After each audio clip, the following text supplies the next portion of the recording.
So this is definitely a review unit, hopefully. I'm going to go over a lot of 2220 material very quickly here. First I want you to be able to identify that there are 12 cranial nerves, although I only want you to be able to identify the function of the vagus nerve. In part, I've memorized these 12 cranial nerves just so many times, and I don't even know that I could tell you them all off the top of my head, and I have a PhD in neuroscience. So I'm not going to force you to memorize that yet again. I'd also like you to be able to identify the cerebrum, the cerebellum, gray matter, white matter, gyri, sulci, corpus callosum, broken Wernicke's area, basal ganglia, caudate putamen, substantia nigra, thalamus, limbic system, amygdala, hippocampus, cingulate gyrus, olfactory bulb, hypothalamus, reticular activating system or formation, the pons, and the medulla. I'd also like you to be able to identify how cortical and subcortical loops interact in circuits to synchronize some of these discrete brain areas. I'd also like you to be able to identify information about HM, Alzheimer's, Kliver-Bucy, and Parkinson's. I'm going to introduce some of these anatomical sections from a developmental lens and a developmental perspective. This is really only to enrich the material and your understanding of how these brain regions are interconnected.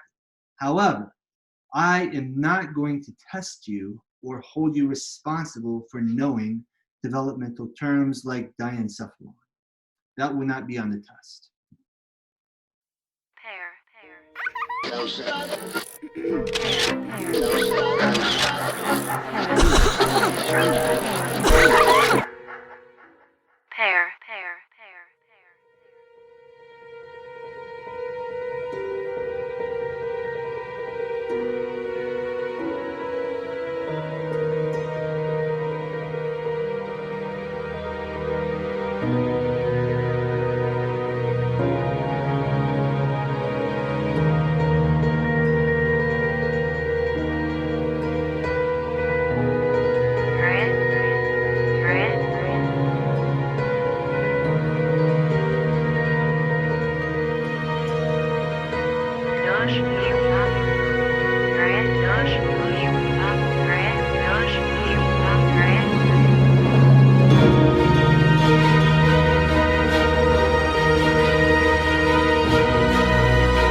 Should pair up, pair, pair, pair.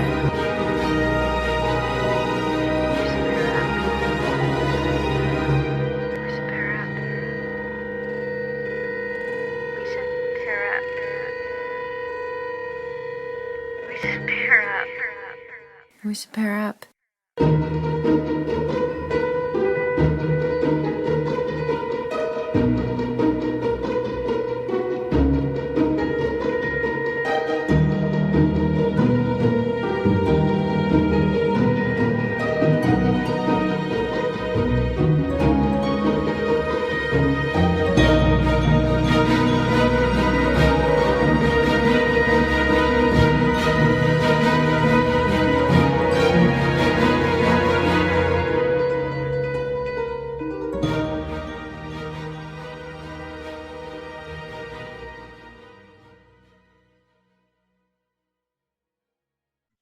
So as you hopefully recall from 2220, there are 12 cranial nerves that innervate various organs and throughout the body.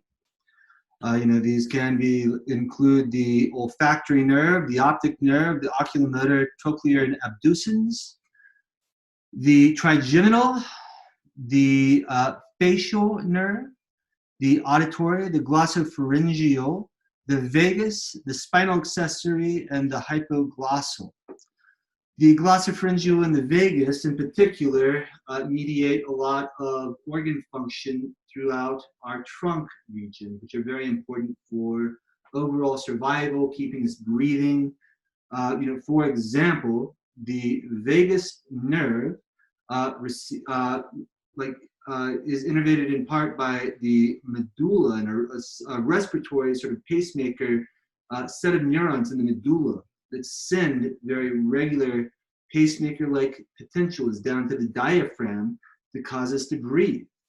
Like, if this is ever impaired, by example, by opioids, mu opioid receptors are in this region, you can stop breathing and die.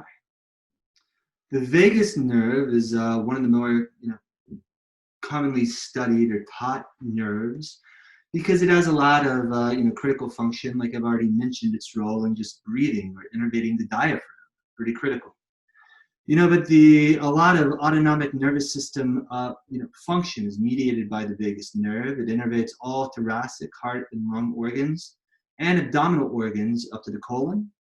It transmits many homeostatic and autonomic nervous system reflexes. And it is also called the vagus, meaning wandering nerve, because it branches or wanders throughout the thoracic and abdominal cavities. Interestingly, the word vagabond has the same root. On the most broad level, the cerebral cortex can be just grossly anatomically dissociated from the cerebellum that it sort of sits over. The cerebral cortex is the outermost layer of gray matter making up the superficial aspect of the cerebrum. It is composed of both gray matter, or cells devoid of myelin, and white matter, axons that would be myelinated. It's also important to note that the cerebral cortex, and the majority of the brain for that matter, is biologically symmetrical, meaning that the left and the right sides are somewhat mirror images of each other. Most parts of the brain control the contralateral side of the body. So the motor cortex in the right parietal lobe controls the movements of my left arm by sending a signal via action potential that would be transmitted through skeletal nerves in the spinal cord until it reaches the skeletal muscle in my left arm. This basically is the basis of how if you had a stroke, for example, on the right side, it would affect the left side of the face or the arm, or if the stroke were over here, the left side of my body would be affected. The two sides of the brain are most commonly communicate through the corpus callosum. The corpus callosum allows the information on the two sides of the brain to be synchronized. This allows things like memories and behavioral actions and our perceptions to be processed similarly by both sides of the brain. This unity is basically accomplished by the corpus callosum, a large band of axons, very white, if you're very white in the brain, that connects the corresponding parts of the associated cortex of the left and right hemispheres. The left and right temporal lobes are connected, and the left and right parietal lobes are connected, and so on and so forth. The corpus callosum also makes a few asymmetrical connections that link different regions of the two hemispheres. And interestingly, if you split the corpus callosum or sever these connections, the two sides of the brain can be in conflict. So can our actions.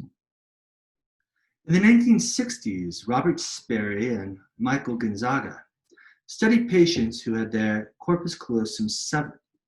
The corpus callosum connects the two halves of your brain.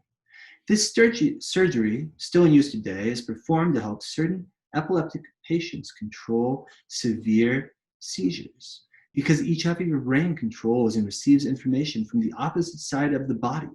Sperry and Gonzaga were able to train tasks and images to each hemisphere separately. They found that pictures that were shown to one side would be puzzling to the other side, which hadn't seen the images. When learning a new task, the hand controlled by the trained side would sometimes correct the opposite hand when it made a mistake.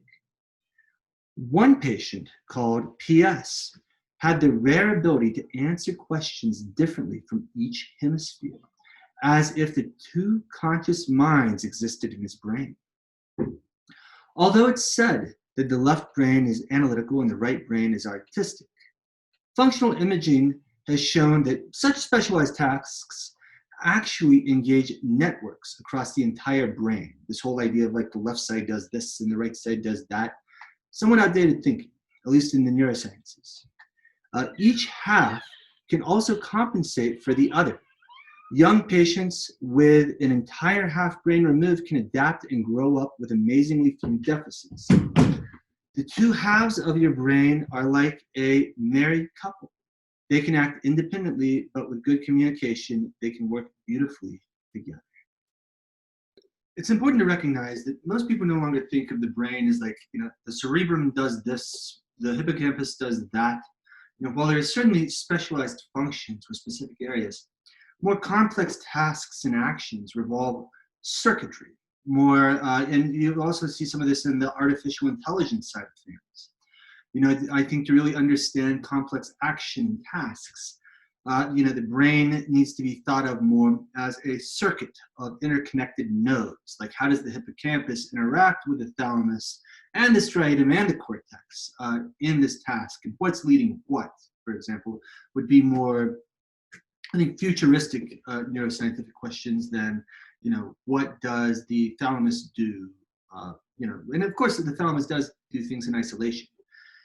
But I think we're to the point that we need to start putting together the pieces of the puzzle. So one way of thinking about this is that there are loops or tracks in the brain. And the loops might actually subserve more complex function than individual regions. For example, there are cortical regions that communicate with each other and subcortical regions through bundles of axons or tracks. These tracks are often described as loops, as I've already alluded to. We are beginning to recognize that these loops likely integrate cortical and subcortical brain regions to generate complex functions. And here's one proposed cortical basal ganglial loop that's involved in action selection. The overall idea here is that there is a region of the striatum, or the lower portion of the striatum here, that would be interacting with the cortex, which would actually then drive motor output through the motor thalamus, which would then be conveyed onto M1, or the primary motor cortex of the brain, before it sends down axons to the muscles through big tracts like the cortico-thalamic tract, for example. So these big tracts are really integrating multiple nodes and regions. Now, in this case, it's commonly thought that the ventral portion, or the bottom portion of the striatum, would be more of sort of an actor that is oriented toward goal-directed action. So then, based on experiences, the dorsal portion of the striatum, based on feedback of success and value outcomes from the frontal cortex, begins to become more involved and sort of strengthens the most advantageous, the most highly valued outcomes, the actions that lead to the most valued outcomes. And through this, the overall circuit would be selected and modified through repeated trial and error learning until at some point in time, you have altered loops that would drive what is the most advantageous behavior for you, or at least that you have reinforced through repeated actions. Hopefully, it is advantageous. I think it helps to understand the idea of the brain functioning more as a circuit. You think about brain development a little bit. So I've taken full classes on brain development, and similarly to memorizing all the cranial nerves repeatedly, I've memorized all these, developmental portions. And again, I find that rote memorization to not be very useful in my understanding of how the brain works, but more the understanding of how these things sort of developed, I think does. So here, I'm not going to hold you responsible for understanding terms like telencephalon, diencephalon. Rather, I just want to frame some of these anatomical regions that I'm about to tell you about within the context of development. So at one point in development, your brain is a tube, and this tube folds in on itself as the brain develops. And because our cerebral cortices are so advanced, so evolved, one way that we're able to pack in additional information there is to form these things called gyri and sulci, even more compacted, or like the bumps and the grooves that really expand the surface area of the cerebral cortex and give you your awesome computational power that you possess in the cerebral cortex. But these things start, the entire brain just starts as this long tube, and then it sort of folds in on itself, and various regions, like for example, the ventral hippocampus, would then innervate or form connections with the frontal cortex that we now know are very important in certain forms of learning and memory, like spatial memory. But it is really through development that this forms, and it really all starts with a tube. And then there are certain connections that are formed that basically wire and fire together. So here, I just want to give you the overall layout of what we're going to be walking through here. We're going to walk through all the main primary developmental portions of the brain and the primary neuroanatomical substrates or structures found within each. We'll start with the telencephalon, or otherwise known as the cerebral cortex. The cerebral cortex is, of course, very important for executive function, higher order processing, these sorts of things. One important note there is to think about this from a evolutionary, a comparative, anatomical evolutionary perspective. So, one unique feature of the brain is the human brain is that we have some specialization in the frontal cortex. Now, this doesn't mean our frontal cortex is bigger necessarily or better. It's just a little different. So, I mean, we have specialized regions within the frontal cortex that might, lead to some very unique human functions, which really aren't that different than what you'll see in lesser animals, I might add. I mean, one question is really, what does make us human from a neuroscientific perspective? We have brains, the animals have brains, we have cerebral cortices, a lot of the animals have cerebral cortices. So, I mean, one question before we get too ahead of ourselves and say, like, what makes humans human? You might want to ask, behaviorally, what makes humans human?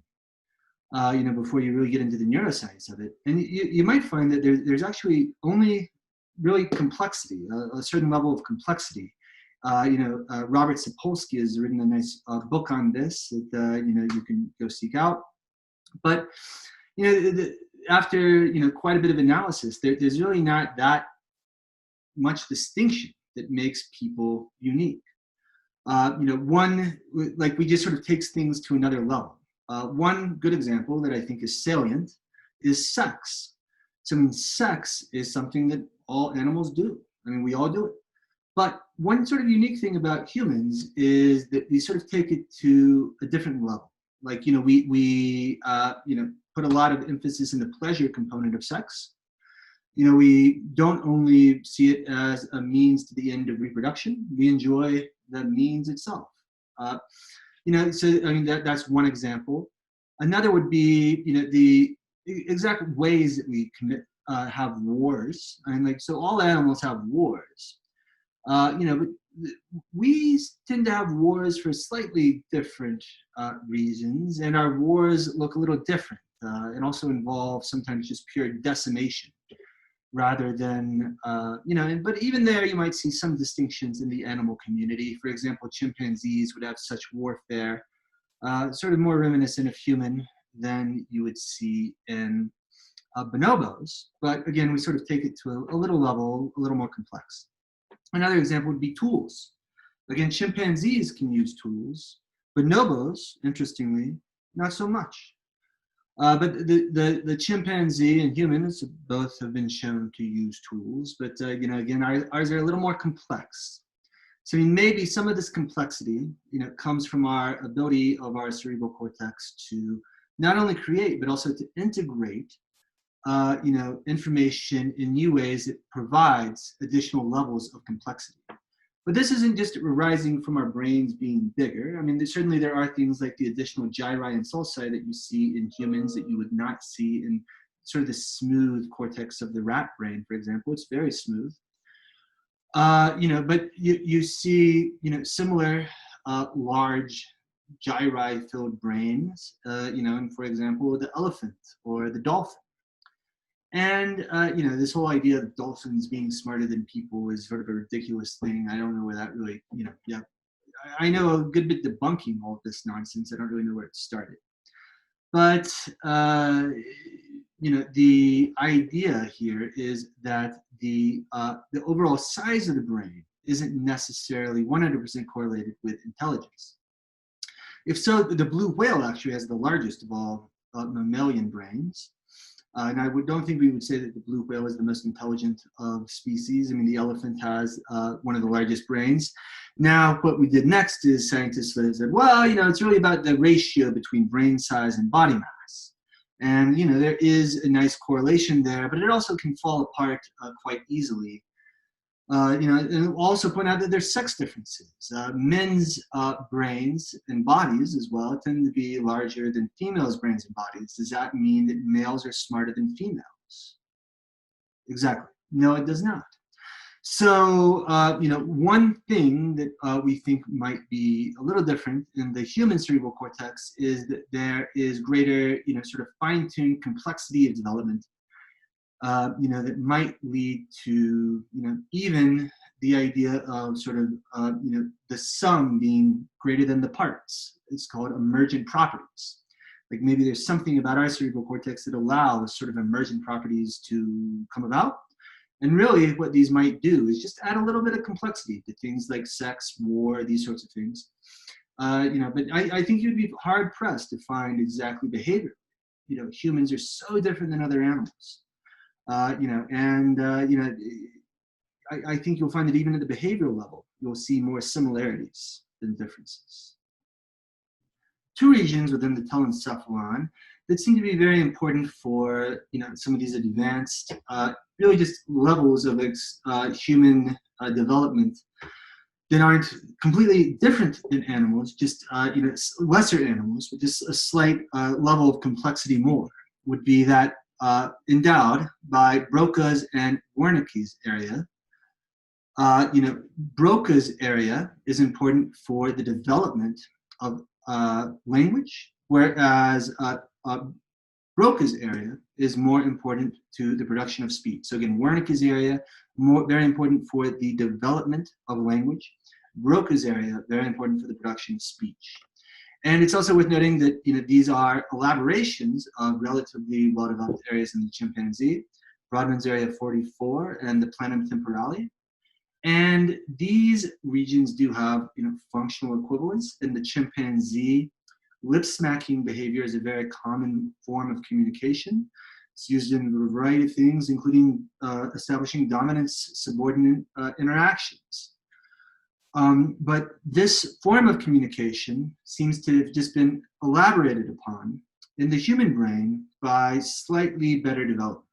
So again, just as a big picture here, what really differentiates animal from or non-human primate from human primate behavior? The answer is probably just very subtle neural adaptations that lead to more specialization of behavioral function.